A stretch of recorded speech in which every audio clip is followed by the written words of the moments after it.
context of post-modernity.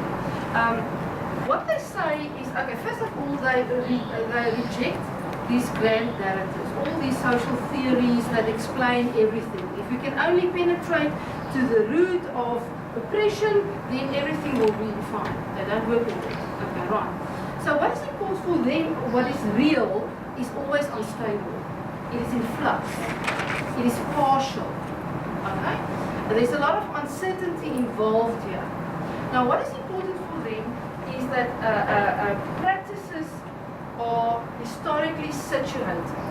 So when you, in your research, you will always consider the historical context. That is very important. Okay, knowledge construction, in other words, the epistemology involved here. Knowledge construction is about the practice of languaging and textual production. So you will always look at language, how language is being used. If you read Derrida, you will see Derrida said, what is not being said is just as important as what is being said.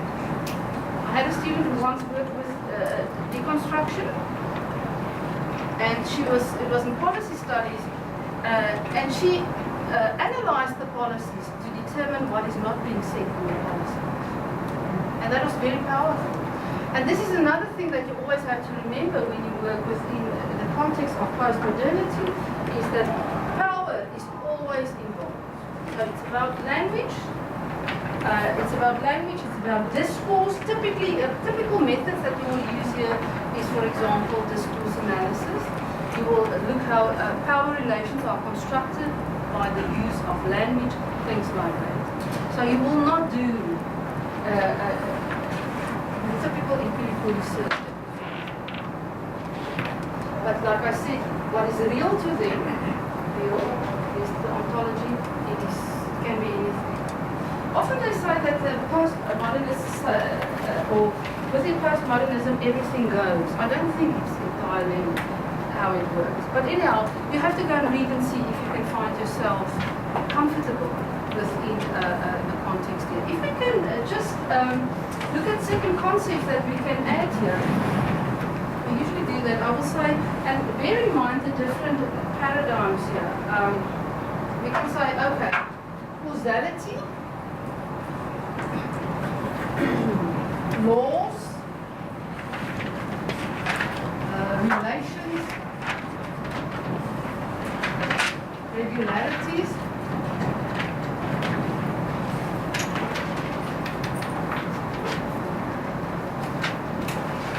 theory patterns,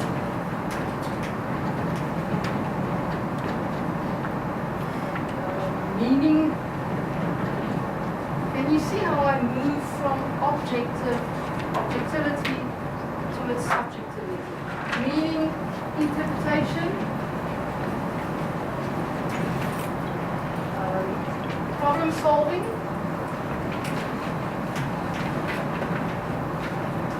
emancipation,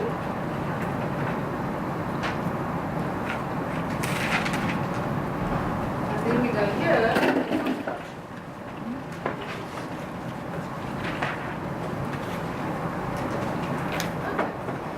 These are the major paradigms that you will find in the research books. The research books also differ from one another. One book that I have the names on the slide, I will show them to you. One book that I personally like a lot is the one by Mertens. She has a very powerful chapter. The book is in the library, I think it's on reserve, because I reserved it for my students, so you'll find it there. There's a very powerful chapter on paradigms. She takes the major paradigms, and she also talks about action research and pragmatism. But what she does, she takes the paradigm and then she explains it in terms of its ontology, its epistemology, axiology, methodology, and so on. So you can get a nice sort of entry point to understand what it's about, and then you will go further and you will do your reading. So it's a very nice source to have. Another book that I really recommend is a South African book by the Blanche, Research and Practice. It's written within a South African context. I'll give you the names, don't worry. It's on my slide that I'll show you. But this is a very nice book. This is really it's a good investment. If you don't have any research books, I would say don't buy your Blanche. It is, like I said, a South African publication, and you even get a CD on stats here, but I threw it away. Okay, then a very basic book. There are some good chapters in here. It's the Philippine book. We prescribe it to our master students just for the first read. There's a nice chapter on how to formulate a good research question by Jonathan Jameson. So that's another chapter that I really like here. Is a chapter on qualitative research, and what they do is they take the different paradigms and they unpack the assumptions of those paradigms. This is a very helpful chapter that I can really recommend. Then another book that we prescribe also, and really this is a good book, Intellectual Tools. It is not a, we prescribe this for our PhD students, the postgraduate diploma students. There is some chapters on sampling and things like that. I'm not really interested, but there's some very good, there's a how to formulate an argument. What is an argument? How to formulate an argument. I think it's a very nice, the analysis of arguments, because this is what you're going to do in your research. You have to argue. I find that students are often very good at making sweeping statements. What is a sweeping statement? What did you say is a sweeping statement? Generalization. Yeah, and it's, if you consider what an argument consists of, you have your premises, and you have your conclusion, or you make a claim, and you provide the reasons for your claim. This is when they make claims without all those reasons. The premises are just missing in action. Okay, that's typically a sweeping statement. But it helps you how to construct an argument. What is the difference between an inductive and deductive argument? I think it's a very nice chapter. Also, fallacies of irrelevance. Mistakes in argumentation. But it's a nice read. It reads. You can even. It's nice to read. It's an easy read. It's not a difficult book. Then reading strategies. We can all read, but do we know how to read against the grain? So it's so powerful. And then writing an essay.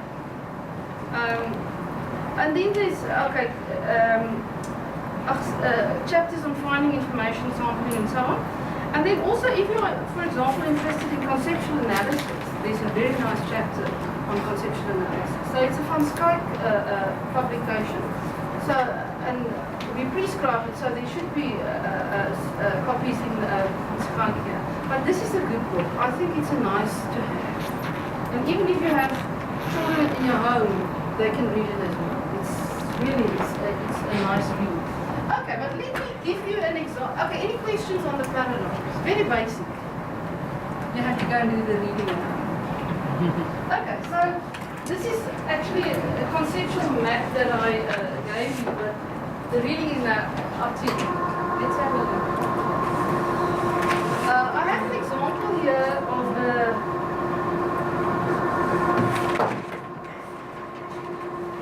research proposal.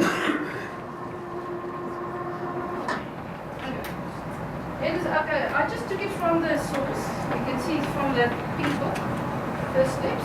Okay, and the proposal, those are the things that the proposal consists of. Okay, but I took, this is the paragraph that I want you to read, and I want you to tell me what do you think about this proposal, or that little paragraph.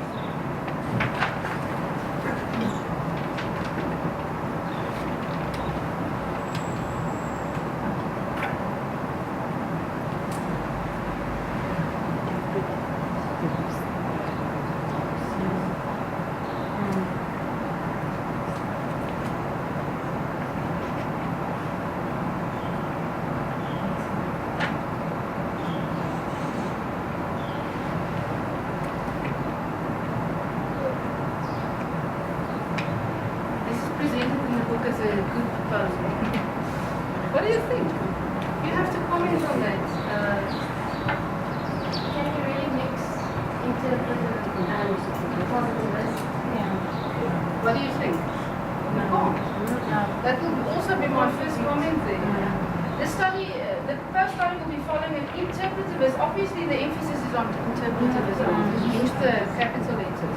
Interpretive positivist paradigm. That is impossible. Because if you work, how can you combine two paradigms with different assumptions? You have one paradigm assuming the existence of one reality with another one multiple realities. That's problematic. Yeah. Should she rather have said it's an interpretivist paradigm with elements in methodology of the That's exactly what it's. That's what it is. Because the moment you talk about paradigm, it becomes powerful. It implies certain assumptions. So you can step into difficulty here. So I like what you said now. Anything else? Language. And what about the language? Evaluate the social work. Which aims at evaluate the social work of the Objectivity and interpretive is not objective. Prediction is a part of. Yes. Boy, I like that. Yes. It's starting to become critical. And also the other problem that I have here is with this. Because this is not a paradigm. Okay. Right. That is a methodology. Okay, good. Okay. We have 15 minutes. I want you to have a quick look at this picture.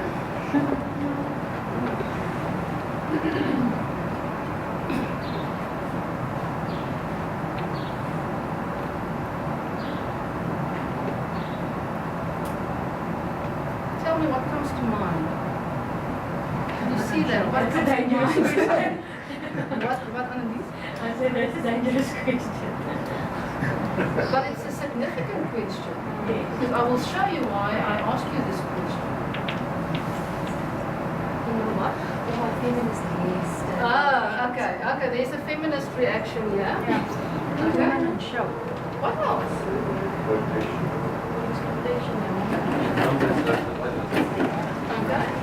There's another approach now, looking at the same picture. Okay. Now let's have a look. I have some commentaries on this. There's one. If you have a quick look at that.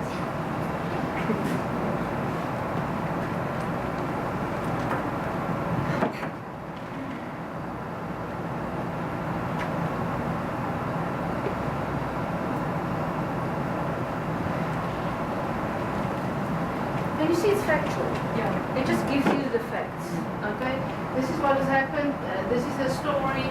That's it. Now let's look at the next one. Same picture.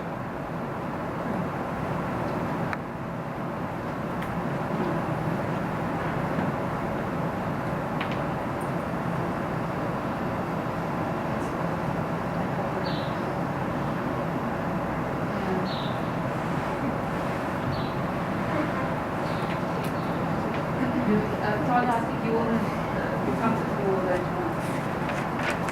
Can you see different ways of looking? And can you see how one is influenced by paradigms? Look at the third one. You can see this is from a feminist perspective. Okay. Third one.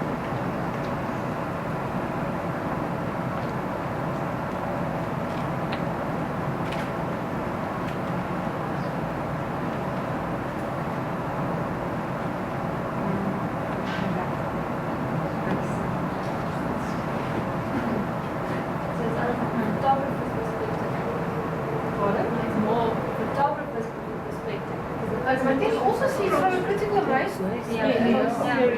theorist approach? Okay. So can you see the role of paradigms? So when you undertake your research, this actually highlights why you have to sort out your paradigm and to feel comfortable with your paradigm. Because it's going to have, remember this is the lens that you are going to wear throughout your research. And you're gonna, when you work with data or whatever you're going to do, if you work with deconstruction, modernism, whatever it might be, you are going to be influenced. You have to be influenced by the assumptions that you are going to work with. Okay, ladies and gentlemen, if you want to copy the names of some of those books, the one that I really recommend is this one by Blanche. You don't have anything, it's a good buy. Not so cheap, but it's worth it.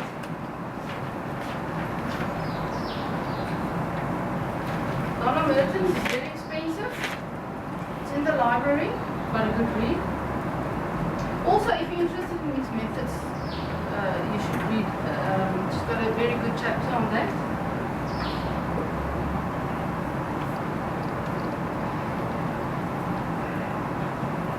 I left out the year of Rousseau's book. It's a fairly old book, but it's still so relevant.